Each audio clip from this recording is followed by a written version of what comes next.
एक शांत सुबह राजा अपने कमरे में ड्राइंग बना रहा था।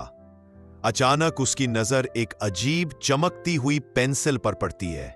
ऐसी पेंसिल जैसी उसने कभी नहीं देखी। जैसे ही राजा उस पेंसिल से एक छोटी नाव बनाता है, नाव कागज से बाहर कूद जाती है। सचमुच की असली नाव। राजा की आंखें चमक उठती है। वाह, ये पेंसिल तो मैजिक है। राजा घोड़ा बनाता है। अगले ही पल छोटा घोड़ा कमरे में दौड़ने लगता है। वो फूल बनाता है। फूल हवा में खुशबू छोड़ते हुए खिल जाते हैं। कमरा एक मिनी जंगल जैसा बन जाता है। राजा अपनी दोस्त रीता को बुलाता है। रीता चकित होकर कहती है, ये तो दुनिया की सबसे कमाल पेंसिल है। राजा मजाक में एक छोटा सा मजेदार मॉन्स्टर बनाता है, लेकिन जैसे ही वो पन्ने से बाहर आता है, वो शरारतें शुरू कर देता है।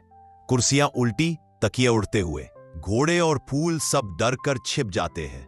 रीता घबरा कर कहती है, राजा, इसे वापस कागज में डालना होगा। लेकिन मॉन्स्टर हंसते हुए भाग जाता है। पूरे घर में मॉन्स्टर इधर उधर दौड़ता है। कभी पर्दों पर झूलता है, कभी सीढ़ियों से फिसलता है, कभी टीवी पर कार्टून चालू कर देता है। राजा परेशान होकर कहता है, अगर ये बाहर भाग गया तो पूरा मोहल्ला उलट पुलट कर देगा। राजा को एक आइडिया आता है। वो जल्दी से कागज पर एक बड़ा सा जादुई जाल, मैजिक नेट बनाता है। नेट बाहर आते ही चमकने लगता है। रीता मॉन्स्टर को चॉकलेट दिखाकर बुलाती है, इधर आओ छोटू।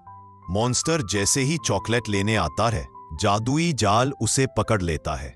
राजा और रीता मॉन्स्टर को कागज पर रखते हैं। जाल धीरे धीरे गायब होता है और मॉन्स्टर वापस ड्राइंग में चला जाता है। राजा राहत की सांस लेता है। रीता, अब से कोई शरारती चीज नहीं बनाऊंगा। रीता हंसते हुए कहती है, हाँ, पहले सोचो फिर बनाओ। दोनों ड्राइंग को संभाल कर रखते हैं और जादुई पेंसिल को एक खास बॉक्स में बंद कर देते हैं। कभी कभी छोटी चीजों की शक्ति भी बहुत बड़ी होती है और उसे समझदारी से इस्तेमाल करना चाहिए।